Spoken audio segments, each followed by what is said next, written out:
So eto na nga po mga kaibigan, no? Pag-usapan natin to. Ito yung pagkakaiba ni Gemma Galanza at ni Dina Wong sa mga fans. Nasasangkot na naman kasi ngayon sa isang issue etong si Dina Wong sa pag-snub niya sa isang fans na gustong magpa-picture.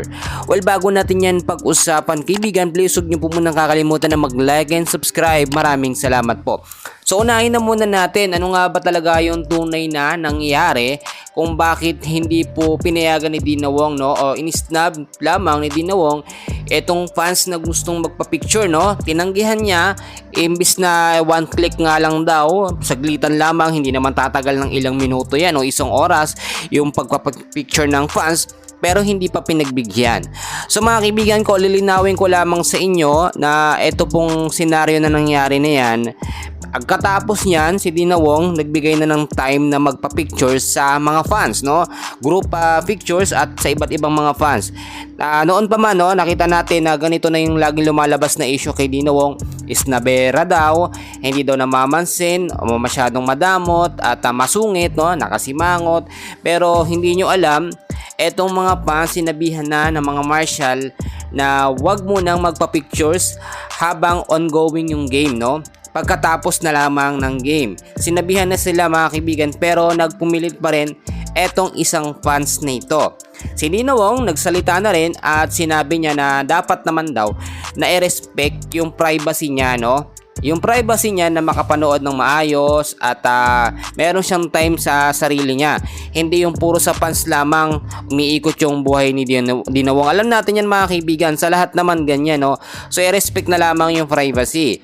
Pero merong mga lumabas na update na ito nga daw po ay pananadya, no? Or plinano ng mga bashers ng Chocomucho Flying Titans, which is yung mga fans nga po ng Creamline Cool Smashers. So ngayon ang nangyayari, nadadamay pa ang CCS sa kalokohan ng mga bashers, no? Kung titignan ninyo, very obvious na parang pananadya talaga yung nangyaring ito. Pero para sa akin, dapat din talaga mabilis lang naman yung magpa-pictures para maiwasan din yung mga issue. Dapat pinagbigyan na lang din nitong si Dina Wong. Saglitan lang naman yun mga idol. Pero kung titignan natin yung pagkakaiba nitong si Gemma at si Dina Wong, si Gemma Galanza kasi mga kaibigan, most of the time basta kaya niya magpa-pictures, kaya ng oras, no, pwede siya, gagawa niya talaga ng paraan. Approachable kasi si Gemma, kahit busy siya, kahit nanonood siya, talagang bibigyan niya ng time. So totoo naman talaga yung sinasabi ng mga fans na may attitude itong si Dina Wong pagdating sa pagpapapictures, no?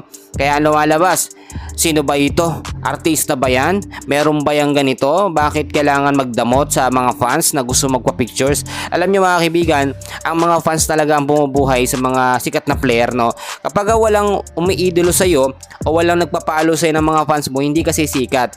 Si Dina Wong sumikat yan dahil nga po sa dami ng kanyang fans, lalo na yung naging tandem nila o yung dating kasintahan niya pa itong si Gemma Galanza. Nakita natin yan. Pero sana naman wag na idamay ang Creamline, no, at ang ibang mga players ng CCS, wala naman silang kinalaman dyan. So tignan na lang natin, at para sa akin dapat i-respect na lang din ang privacy na hinihingi nitong si Boss D or nitong si Dina Wong. Mga kaibigan, update din tayo. Ang next game ng Creamline ay sa Sabado pa, sa March 29 sa Yanare Center, Antipolo. Makakalaban ho nila 6:30 ng hapon itong Petrogas Angels. At dahil nga po mga kaibigan, lumalakas ang lineup ngayon ng Creamline, napakahirap nilang tibagin. Nakita nyo naman ang huling game ng CCS, unpredictable talaga yung nangyari. Set for lamang yon kontra sa Cheritigo crossover. So mga idol, yan muna ang update natin for today, and please pakiusap ako ng isang like and subscribe sa ating channel. Maraming salamat po.